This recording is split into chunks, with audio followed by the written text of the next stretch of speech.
Bonjour et bienvenue dans cette vidéo consacrée aux aspects macroscopiques des transformations chimiques. Alors pour commencer, on revient sur des définitions.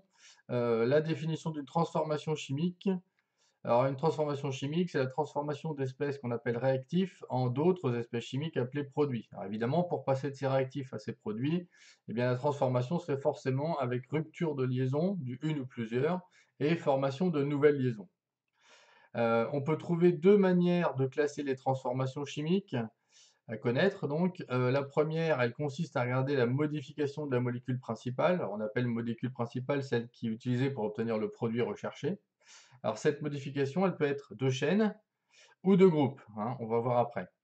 La deuxième façon, elle consiste à regarder la manière dont est faite la modification. Donc est-ce que c'est par addition, par élimination ou par substitution? Alors voilà, on va regarder tout ça. On commence par la première méthode et donc deux groupes, une modification de chaîne pour commencer. Alors ici, quand a-t-on modification de chaîne? Bah, tout simplement lorsque le nombre de carbone, pardon, est modifié par la transformation. Alors par exemple pour le diminuer. Donc c'est ce type de réaction qu'on a dans le vapocraquage qui sert à diminuer le nombre d'atomes de carbone dans des grosses molécules. Alors ici on passe de 4 à 2. Ou pour l'augmenter. Donc on a des additions ou des polymérisations pour fabriquer des plastiques par exemple.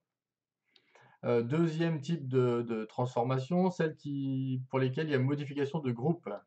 Donc évidemment, c'est lorsque le groupe caractéristique est modifié par la transformation. Alors quelques exemples, hein, on passe d'un groupe hydroxyle pour la première à un groupe carbonyle. On passe d'un alcène à un alcool dans la deuxième. Et on passe d'un halogénoalcane, qu'on ne connaît pas en terminale, à un alcool. Donc on change à chaque fois le groupe. Alors ensuite, deuxième possibilité, on peut classer en trois catégories en fonction de la façon dont est modifiée la molécule. Alors première partie, l'addition. Alors on va essayer de trouver ce qu'il y a de commun entre ces cinq réactions qui sont toutes faites avec une addition. Alors vous avez trouvé, j'espère, c'est évidemment le passage toujours d'une double liaison à une simple, hein. Donc là, ici, la liaison double là a disparu ici, la liaison double ici a disparu ici, la liaison double une nouvelle fois a disparu, ici aussi, et ici aussi. Donc la caractéristique, c'est la disparition de cette double liaison transformée en une simple. Donc on peut schématiser ainsi.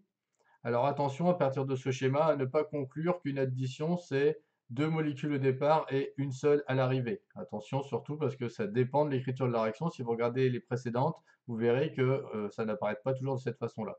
Donc la seule façon de la repérer, hein, c'est le passage d'une liaison double à une liaison simple. Alors on profite, hein, pour préciser que ça pourrait être aussi le passage d'une liaison triple à une liaison double. Alors, deuxième catégorie de réaction, l'élimination. Alors pareil, on regarde quelques exemples, histoire de retrouver la caractéristique commune à toutes ces réactions. Alors, vous avez vu, eh bien ici, c'est l'inverse, hein, de l'addition, c'est-à-dire qu'il y a toujours passage d'une liaison simple à une liaison double. Donc ici, voilà, la double liaison apparaît, ici, ou encore ici, et pour finir, ici. Donc passage d'une liaison simple à une liaison double. On peut donc schématiser l'élimination de cette façon-là. Alors pareil, attention, hein, donc vous voyez qu'il y a X et Y qui en gros sont enlevés de la molécule, d'où l'élimination. Ils ne se retrouvent pas forcément attachés à la fin comme c'est marqué ici, parfois ils peuvent être aussi séparés.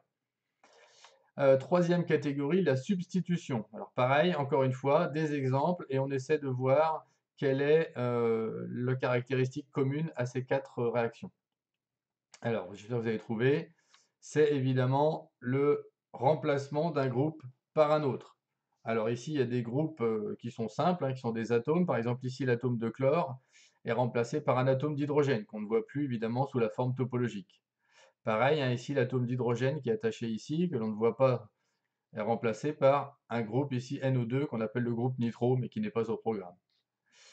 Ici, un remplacement d'un atome de brome par un groupe OCH3 qui va donner un éther. Pareil, pas au programme. Et enfin ici, encore une fois, un remplacement d'un hydrogène, cette fois-ci par un atome de brome. Voilà. Alors dans tous ces exemples, donc on voit qu'il y a remplacement d'un groupe par un autre. C'est la substitution. Voilà, c'est tout pour les substitutions. Voici le schéma, on va dire, général. Donc vous voyez qu'on a une molécule ici, une molécule ici. On va remplacer donc le X par le Y sur la molécule qui nous intéresse. Voilà. C'est tout pour cet aspect macroscopique. Merci beaucoup et à bientôt.